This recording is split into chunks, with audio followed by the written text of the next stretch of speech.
भारत माता की।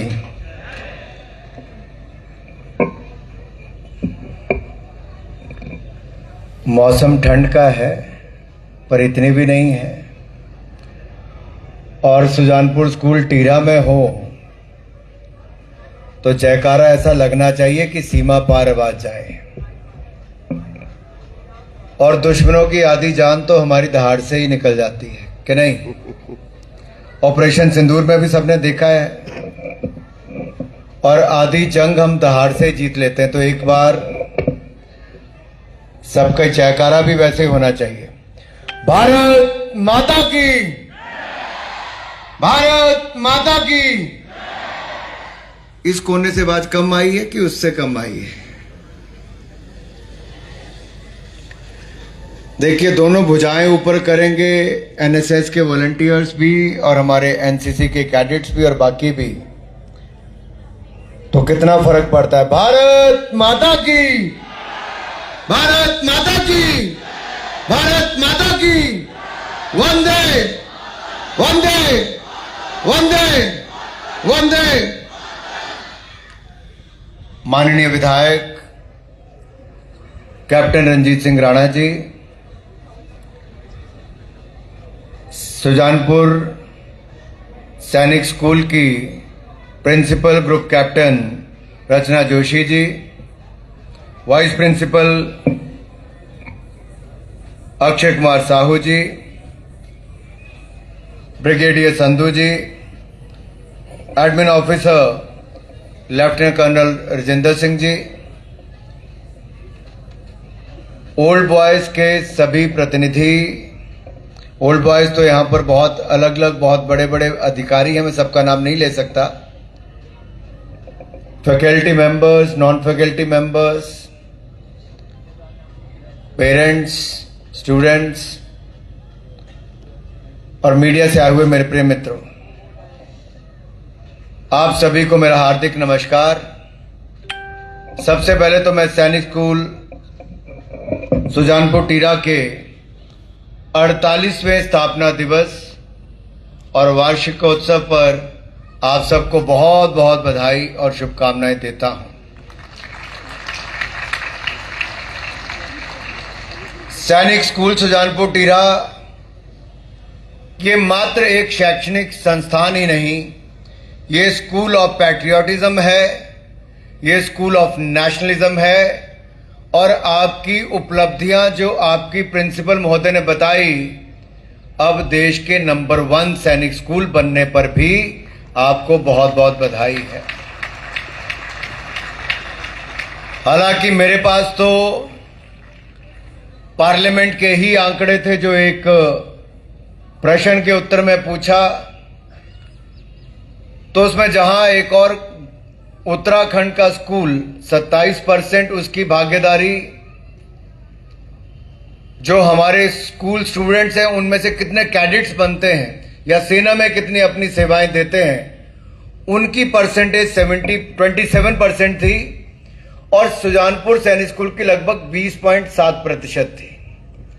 लेकिन इस साल का जो रिजल्ट अगर आप देखें तो उसने दिखा दिया है कि अब हमारे बढ़ते कदमों को कोई नहीं रोक पाएगा। सैनिक स्कूल सुजानपुर आगे ही बढ़ता जाएगा।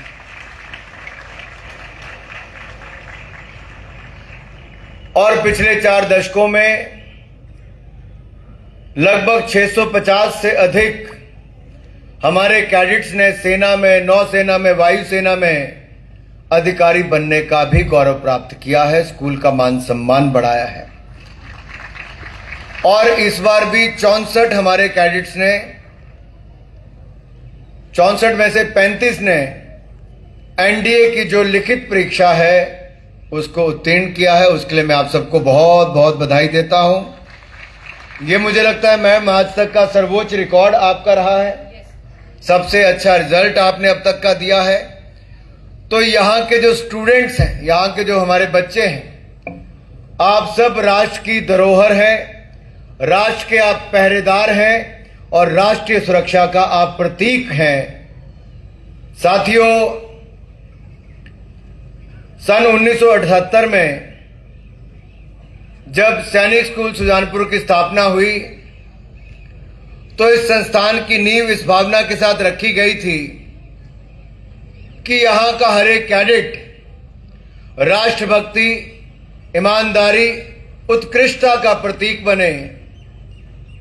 इस विद्यालय ने न केवल अपने उद्देश्यों को पूरा किया है, आज के नतीजे बताते हैं कि आपने एक शानदार उदाहरण भी पेश किया है, जहां 33 सैनिक स्कूलों में बहुत सारे ऐसे हैं, किसी का 1%, किसी का 1.5%, किसी का 2.5%, किसी का 4%, और कईयों के तो डबल डिजिट तक पहुंच नहीं पाते, लेकिन आपके 20% से ज्यादा कैडेट्स आज देश की अलग अलग सेनाओं में अपनी सेवाएं दे रहे हैं। एक बहुत बड़ी आपकी उपलब्धि है, जिसके लिए मैं आपको बहुत बहुत बधाई और बहुत बहुत शुभकामनाएं देता है। यही नहीं, अगर देखा जाए हमारे यहाँ के विद्यार्थियों ने सेना के अलावा चिकित्सा का क्षेत्र हो, इंजीनियरिंग हो, पुलिस हो, प्रशासन या नागरिक सेवाओं में अपना बहुत महत्वपूर्ण योगदान दिया है। और अगले 2 वर्षों में तो हम जहां एक और अपनी गोल्डन जुबली सेरेमनी मनाने जाएंगे, तो उससे पहले 4 बार जो रक्षा मंत्री ट्रॉफी है वो 1994 में, 1998 में, 2018 और 2019 में जीतकर आपने दिखाया है कि आप सबसे बेहतर बनने के काबिल हैं। और अगले कुछ वर्षों में हम आप सबको वो सुविधाएं उपलब्ध करवाएंगे कि हम बाकियों से बहुत आगे निकल जाएंगे और देश की सेनाओं में अपना योगदान देते रहेंगे। वैसे तो अब आपको ऐसी लीडर मिल गई हैं जो आपके लिए लड़ना जानती हैं।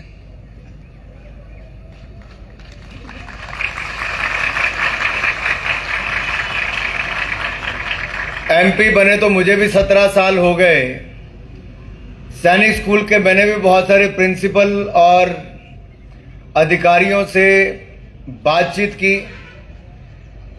लेकिन जो initiative group captain Rachna Joshi जी लेती हैं, और एक तरह से लगता है कि जैसे इनके अपने बच्चे स्कूल में पढ़ रहे हैं और उनके लिए लड़ रही हैं, और एक एक कैडेट के लिए अच्छी से अच्छी सुविधा कैसे मिले, तो कई बार इसके ऊपर बहुत निर्भर करता है कि आपको लीड कौन कर रहा है।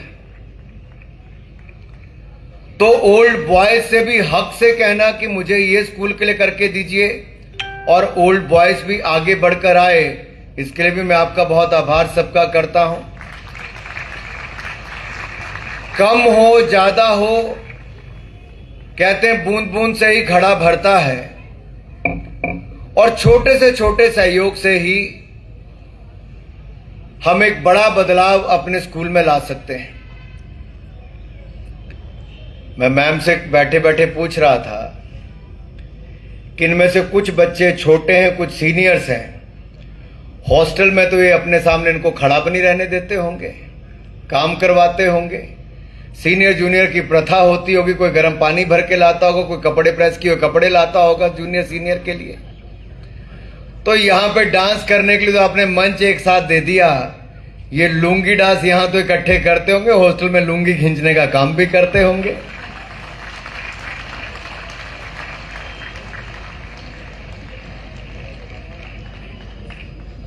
लेकिन यही टीम वर्क है,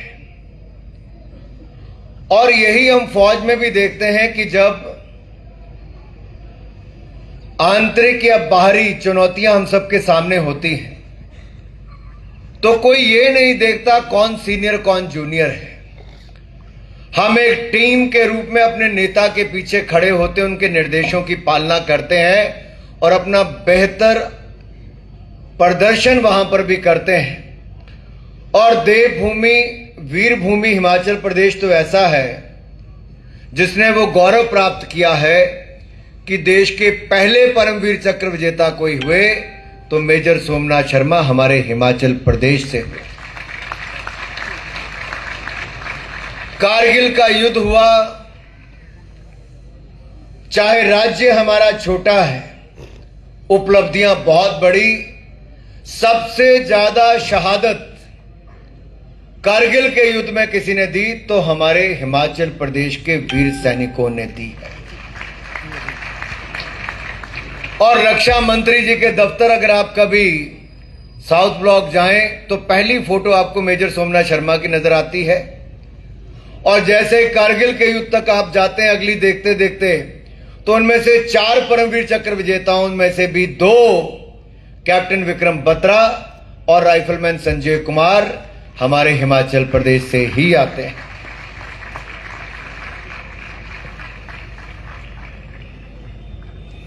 ये छोटी बात नहीं है, ये बहुत बड़ी उपलब्धियां हैं। और हमारे जिन स्टूडेंट्स ने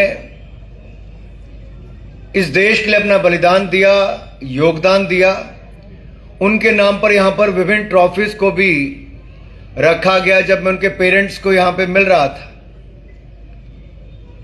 कोई आज भी अपने बेटे के नाम पे स्कूल को कुछ 1000 रुपया डोनेट कर रही हैं, कुछ ट्रॉफीज उनके नाम से है। कहीं ना कहीं एक जुड़ाव, एक लगाव इस विद्यालय के साथ बना हुआ है। और कहीं ना कहीं उन पूर्व विद्यार्थियों की जो भूमिका रही देश की सेना के में और देश के लिए सेवाओं में, उनको आज भी इस मन से याद किया जाता है। ये विद्यालय वीरता, बलिदान और राष्ट्र सेवा के लिए एक नई परंपरा खड़ी कर रहा है। आपके इस योगदान को देश सदा याद रखेगा और मुझे पूर्ण विश्वास है यहां से आने और आगे बढ़ने वाले विद्यार्थी आगे और अपनी सेवाएं देंगे। कुछ ऐसे पूर्व अधिकारी रहे, अशोक चक्र विजेता मेजर सुधीर कुमार वालिया जो 9 पैरा कमांडो से थे। 29 अगस्त 1999 में 4 आतंकवादियों को उन्होंने मार गिराया था और मरणोपरांत उनको अशोक चक्र से सम्मानित किया गया। वीर चक्र कैप्टन संजीव सिंह जामवाल जी ये कारगिल योद्धा है और 20 जून 1999 को इन्होंने 3 दुश्मनों को अकेले मार गिराया और असाधारण नेतृत्व और अतुलनीय साहस के लिए इनको सम्मानित किया गया वीर चक्र से। शौर्य चक्र मेजर वीरेंद्र धतवालिया ये 25 राष्ट्रीय राइफल से थे। इन्होंने भी जम्मू कश्मीर में कमांडो मिशन में शांति के लिए अपनी बहुत बड़ी सेवाएं दी है। कैडेट्स के लिए मैं एक संदेश जरूर देना चाहूंगा कि लक्ष्य और समर्पण, हमें अपने लक्ष्यों के प्रति ईमानदार और समर्पित रहना चाहिए। जीवन में सफलता का कोई शॉर्टकट नहीं होता और शॉर्टकट हमें लेना भी नहीं चाहिए। आपका कठिन परिश्रम हो, अनुशासन, निरंतर प्रयास, यही आपकी सफलता की कुंजी है और यही आपको सफलता से सीखना। अपनी असफलताओं से आप डरिए मत, बल्कि उनसे सीखिए। असफलताएं हमें बताती हैं कि हमने कहां गलतियां की, कहां गलतियों से सीखा होगा तो आज बेहतर प्रिपेयर्ड रहे होंगे। और इस बार जब ऑपरेशन सिंदूर किया तो जिन पहले वाले युद्धों में हमें कई दिन लग गए, आज मात्र 23 मिनटों में पाकिस्तान को धूल चटाने का काम हमारी तीनों सेनाओं ने किया है। 9 आतंकवादी ठिकाने, 9 अप्रोच करने का काम हमारी सेनाओं ने किया। जो उनकी बड़ी बड़ी एयरबेस थी, आज वहां बैलगाड़ी चलने के लायक बन गई, जहाज उड़ने के लायक नहीं रही वहां पर। वो ये हमारी सेनाओं ने किया है। तो निरंतर आत्म सुधार, सदैव स्वयं से प्रतिस्पर्धा करें। हमें कभी दूसरों से ईर्ष्या नहीं करनी चाहिए, हमें अपनी लकीर लंबी खींचनी चाहिए। और जब आपकी काबिलियत बढ़ेगी तो हमारी सेनाओं की काबिलियत भी बढ़ेगी। चौथा मैं कहना चाहता हूं, अनुशासन और समय प्रबंधन। ये केवल सेना में ही अनुशासन और समय प्रबंधन ही आपको जीवन के हर क्षेत्र में काम आएगा, क्योंकि इसके बिना कुछ भी नहीं। टाइम मैनेजमेंट नहीं है, डिसिप्लिन नहीं है, तो आप सफल ही नहीं हो सकते। आपकी मेहनत, आपका समर्पण, आपका साहस ही राष्ट्र का भविष्य तय करेगा। जब आप देश की सेवा करते हैं तो आप उन वीरों के पद चिन्हों पर चलते हैं जिन्होंने आज तक देश को आगे बढ़ाने का काम भी किया, देश की सीमाओं को सुरक्षित भी किया और मान सम्मान अपने परिवार से लेकर अपने स्कूल और देश को देने का काम किया है। और अंत में मैं कहूंगा, वैश्विक दृष्टिकोण के साथ साथ भारतीय मूल्यों की, आत्मनिर्भर भारत की यात्रा में प्रोग्राम किया अपना, तो मैं मैम से कह रहा था कि कितने दिन का इनका अभ्यास था। जिस तरह से आपने जिम्नास्टिक्स का एक शानदार प्रदर्शन किया, उसके बाद आपके छोटे छोटे कैडेट्स ने जो 5th या 6th स्टैंडर्ड के थे, उनमें डिसिप्लिन भी देखने को मिल रहा था और उनके अंदर जोश भी देखने को मिल रहा था। एक भारत श्रेष्ठ भारत की एक तस्वीर आपके इस मंच से देखने को मिली, जब महाराष्ट्र के नृत्य से लेकर तमिलनाडु के नृत्य तक आपने सब करने का काम किया और हिमाचल की नाटी ने भी सबका मन मोह लिया। ये कोई आसान कार्य नहीं है साथियों। जिन कैडेट से हम सोचते हैं कि वो बंदूक उठाएंगे, हवाई जहाज उठाएंगे, हमारे आईएनएस विक्रांत पर वो होंगे।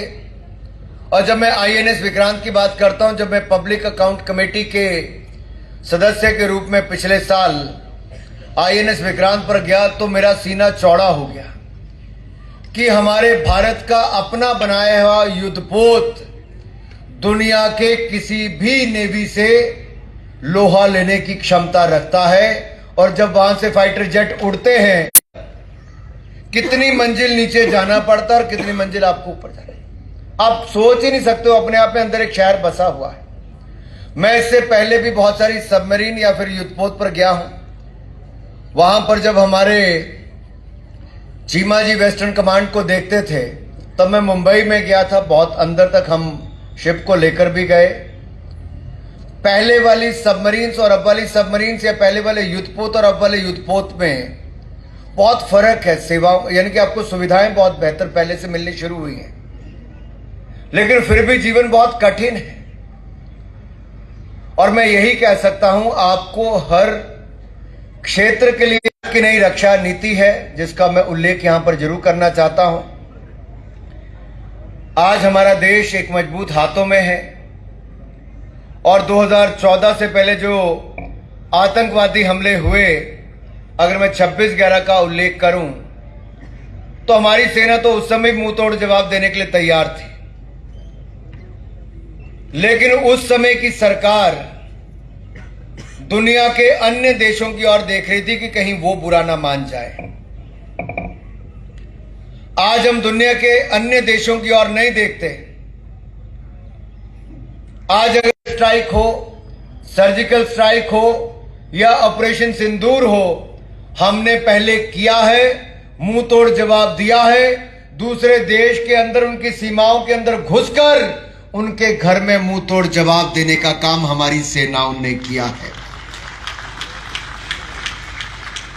और ऑपरेशन सिंदूर के बाद जब भारत का नेतृत्व करने के लिए मोदी जी ने अलग अलग डेलीगेशन दुनिया भर में भेजे, तो एक डेलीगेशन का हिस्सा मैं भी था और हमने बहुत स्पष्ट तरीके से दुनिया को संदेश दिया है।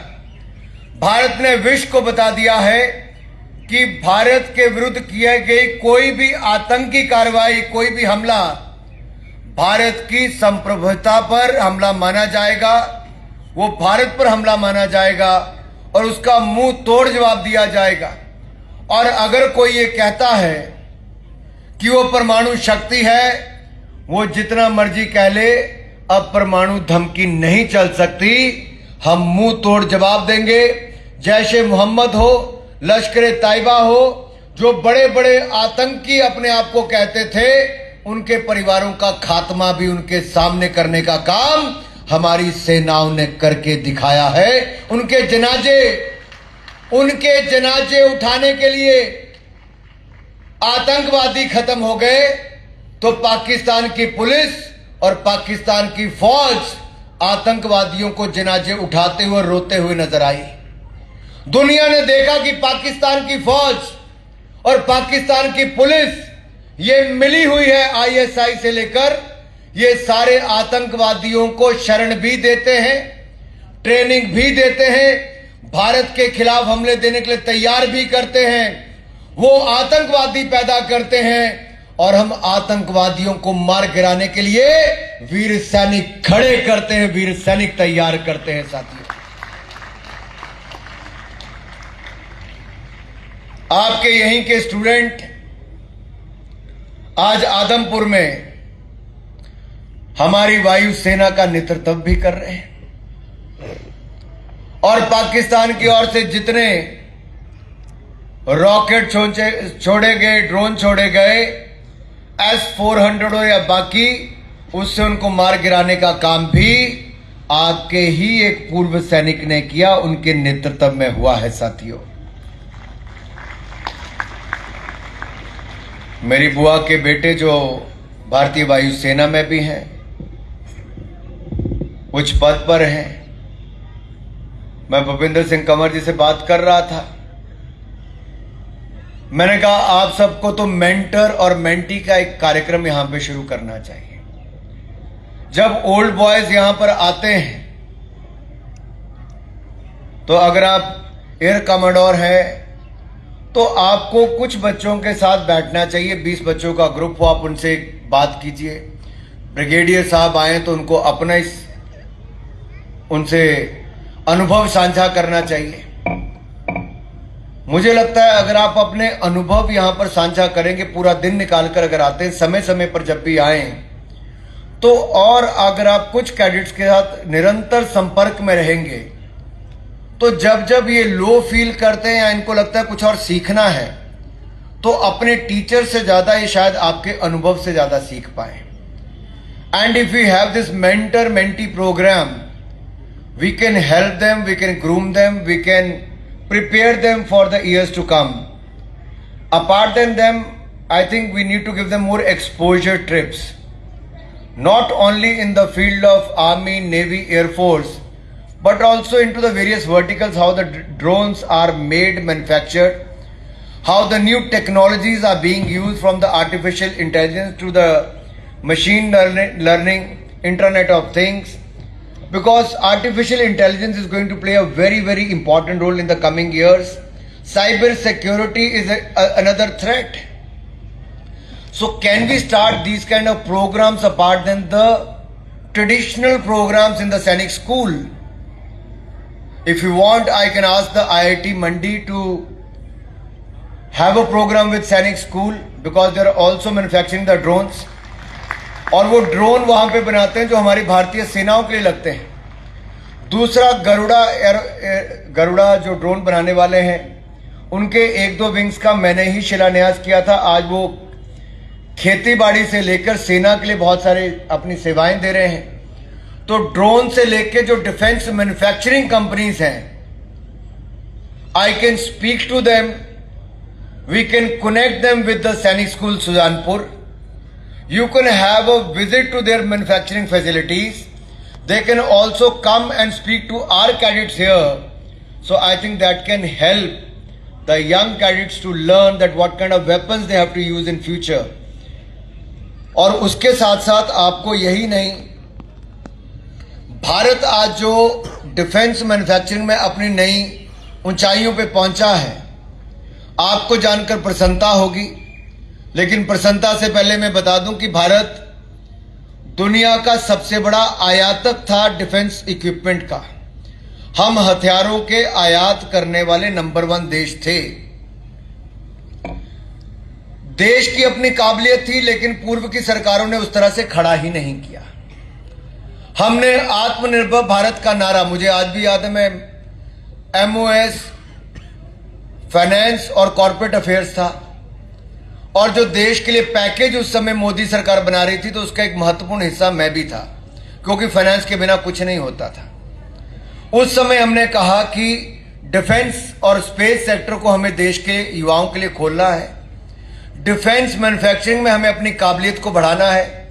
और प्रधानमंत्री नरेंद्र मोदी ने जब ये निर्णय लिया तो आपको मुझे बताते हुए प्रसन्नता है कि आज हम कहां पहुंच गए। डिफेंस एक्सपोर्ट में 34 गुना वृद्धि हुई है। 686 करोड़ से बढ़कर 23,262 करोड़ रुपए हमने एक्सपोर्ट किया है। और यही नहीं, डिफेंस मैन्युफैक्चरिंग रक्षा उत्पादन 174% इंक्रीज हुई है। 1 लाख करोड़ पार हमने अपना डिफेंस मैन्युफैक्चरिंग कर लिया है। हजारों ऐसे प्रोडक्ट हैं जिसको आज हम देश में बना रहे हैं। 100 से ज्यादा देशों को हम अपने डिफेंस प्रोडक्ट्स भेज रहे हैं। और यही नहीं, 2,09,050 करोड़ रुपए के डिफेंस MOU हमने पिछले साल ही साइन किए हैं, जो आज तक के सबसे ज्यादा है। ये 193 डिफेंस MOU है। इससे पता चलता है कि डिफेंस मैन्युफैक्चरिंग हमारी बहुत बढ़ने वाली है, एक्सपोर्ट हमारा बढ़ने वाला है। हम पहले विश्व कूटनीति की बात करते थे, आज भारत कूटनीति के साथ साथ कूटने की भी नीति तैयार करता है कि कूटना कैसे है। कूटना तो समझते ही होंगे, क्योंकि आज चुनौतियां बहुत हैं। चुनौतियां देश के अंदर और देश के बाहर भी हैं।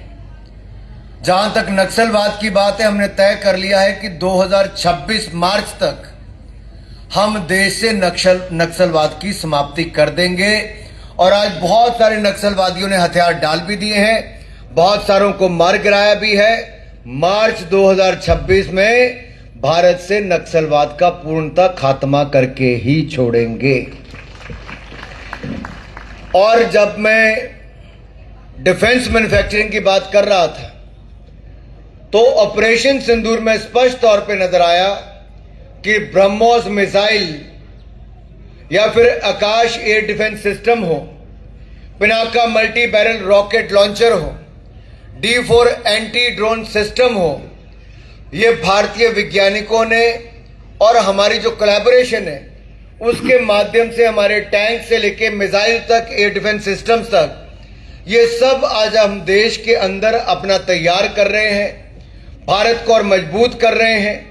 रक्षा के क्षेत्र में हम शानदार काम कर रहे हैं, मैन्युफैक्चरिंग के क्षेत्र में भी। और मैं अंत में इतना ही कहना चाहता हूं, जहां आज के सैनिकों के लिए हम कदम उठा रहे हैं, बेहतर हथियारों से उनको लैस कर रहे हैं। जो हमारे पूर्व सैनिक हैं, जो उनकी मांग थी 1 रैंक 1 पेंशन, वो 40 साल 45 साल तक किसी ने पूरी नहीं की। नरेंद्र मोदी जी ने आकर हमारे पूर्व सैनिकों को 1 रैंक 1 पेंशन की मांग को भी पूरा कर दिया है। इससे लाखों करोड़ रुपए का लाभ हमारे पूर्व सैनिकों को भी हुआ है। इसके लिए भी मैं उनका बहुत बहुत आभार प्रकट करता हूं। अंत में 2-3 बातें मुझे करनी है। लगभग 35 से 40 लाख रुपए के आज जो काम है, जो जनरेटर हो, उसका इलेक्ट्रिक वायरिंग सिस्टम हो, हमारी एम्बुलेंस हो, ये आज हमने स्कूल को समर्पित की है, जिससे बच्चों को 24 घंटे बिजली का कोई प्रॉब्लम नहीं आएगी।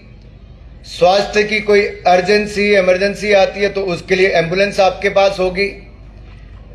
हॉकी में आपने देश में नंबर 1 प्राप्त किया है, आपने मेडल जीता है, पहला स्थान हासिल किया, इसके लिए आपको बहुत बहुत बधाई। जल्दी ही आपके पास नई हॉकी स्टिक्स और कुछ किट्स पहुंच जाएंगी, जो आपके हॉकी खिलाड़ियों के लिए हम लोग दे रहे हैं, ताकि वो उसका भी लाभ मिले। अभी मैं जब लेफ्टिनेंट कर्नल साहब से बात कर रहा था तो वो कह रहे थे कि हमें बॉक्सिंग रिंग भी बनाना है और बाकी खेलों की सुविधाएं भी यहां पे करनी है। मेरा एक सुझाव है, अगर हमारे पास अपना इंडोर स्टेडियम हो, उस इंडोर स्टेडियम में हमारे पास मैट गेम्स के अलावा बाकी ट्रेनिंग के लिए भी सुविधाएं हों, और जब हमें अपना कोई सोशल, कल्चरल या एनुअल प्रोग्राम भी करना हो तो उसके अंदर 1000 लोगों की बैठने की क्षमता भी हो सकती है, और सारा साल हम उसको स्पोर्ट्स के लिए ट्रेनिंग फैसिलिटी के रूप में भी यूज कर सकते हैं। तो लगभग 8-10 करोड़ रुपया उसके ऊपर खर्च आएगा। अगर स्कूल को लगे कि उसकी आवश्यकता है तो मैं वो यहां पर बनाने का प्रयास कर सकता हूं।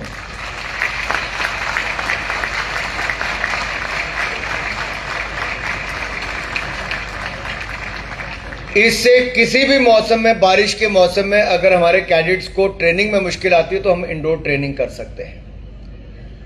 दूसरा, अगर आपको लगता है कि आउटडोर और इंडोर जिम, इससे हमारे कैडेट्स को कोई लाभ हो सकता है, तो आउटडोर और इंडोर जिम भी हम अपने कैडेट्स को देने के लिए तैयार हैं ताकि उनको खेलों के लिए सुविधाएं मिल जाए।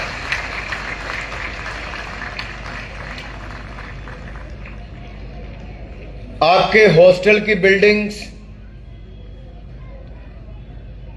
कोई सुधार की आवश्यकता है भाई? कैडेट्स की नहीं है।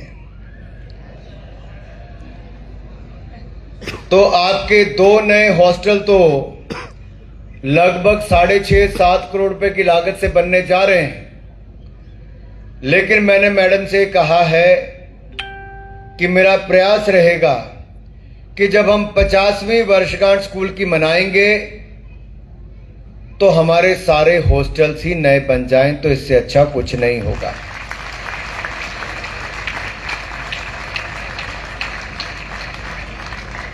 और ये सब मैं इसलिए कह रहा हूं कि जब मैं आज घर से निकला सुबह 7 बजे तो मेरे पिताजी प्रेम कुमार धूमल जी ने मुझे कहा, बेटा सैनिक स्कूल जा तो रहे हो, तुम्हारे दादाजी भी फौजी थे, तुम्हारे परदादा भी फौजी थे, तुम फौजियों के प्रदेश में रहते हो, खुद कैप्टन हो टेरिटोरियल आर्मी में, तो ये सोच के जाना कि तुम्हारा अपना ही स्कूल है और सारे काम करके आना। तो धूमल जी ने घर से ही निर्देश देके भेजा है। तो मैं मैम से ये कह रहा था कि जो बेटियों का हॉस्टल है वो तो जैसे बनना है वो बने, जो दूसरा हॉस्टल हम बॉयज का बना रहे हैं, मैं प्रयास करता हूं कि 2-2.5 करोड़ रुपया उसके लिए अगर और मैं रेज करवा दूं तो हम उसके 2-3 फ्लोर्स और बढ़वा देंगे ताकि हमारे 550 के 550 बच्चों के लिए नए हॉस्टल मिल जाए और 50वीं वर्षगांठ हम धूमधाम से मनाएं।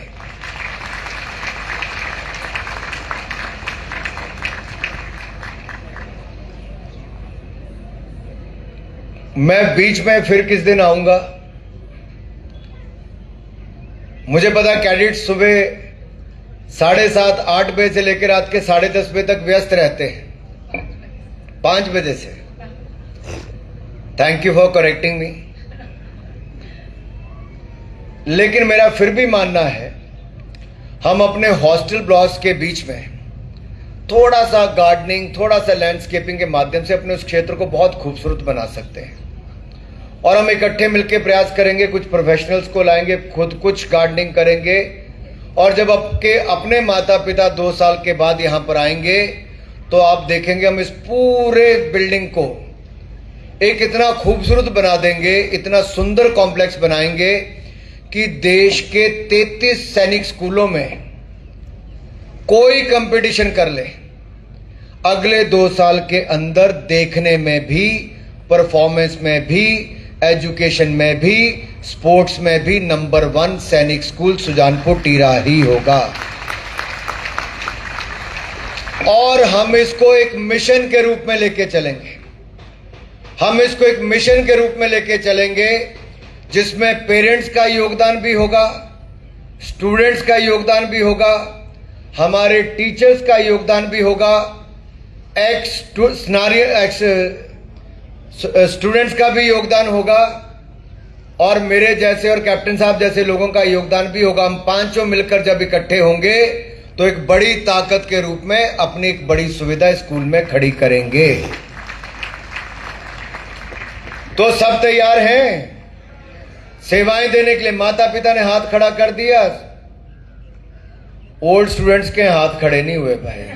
अब कोट टाई पहन के आए, कहां से हाथ उठ खड़े होंगे?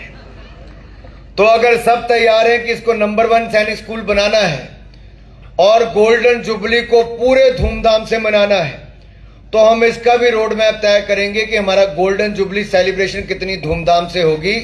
वो सब हम तैयारी करेंगे, लेकिन उससे पहले जो बाकी काम है वो भी करेंगे।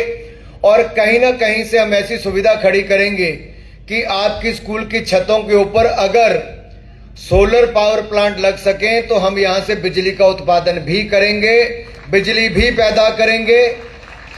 आपके स्कूल को बिजली मुफ्त में हो जाएगी, जो बाकी पैदा होगी उसको प्रदेश की सरकार खरीद ले, आपका बिजली का बिल भी बच जाए और लाखों रुपए मैडम आपकी नहीं पर स्कूल की आमदन खड़ी हो जाए।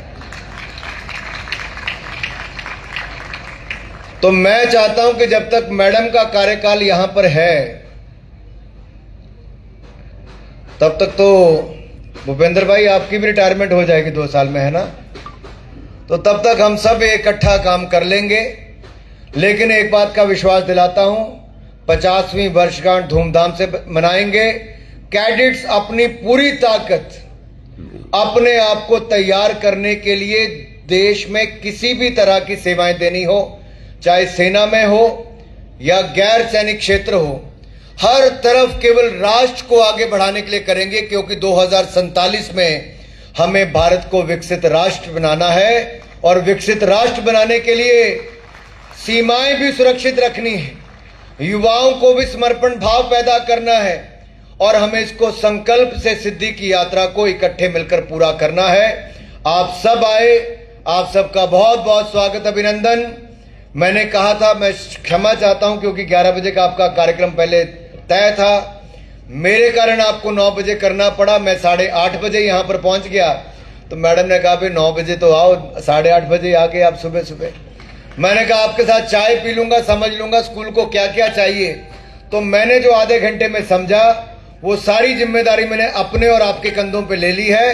अब मैडम चिंता मुक्त हो गई, हम सब काम करके देंगे। आप स्कूल की परफॉर्मेंस ऐसी आगे बढ़ाते रहिए।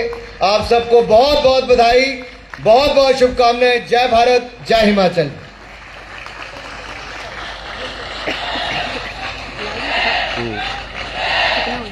Thank you very much, sir, for your kind and encouraging words. Now I would request Captain Ranjit Singh, MLA Sujanpur, Senior Master and ICs of Cultural Events along with participants to join for a group photograph with the Chief Guest.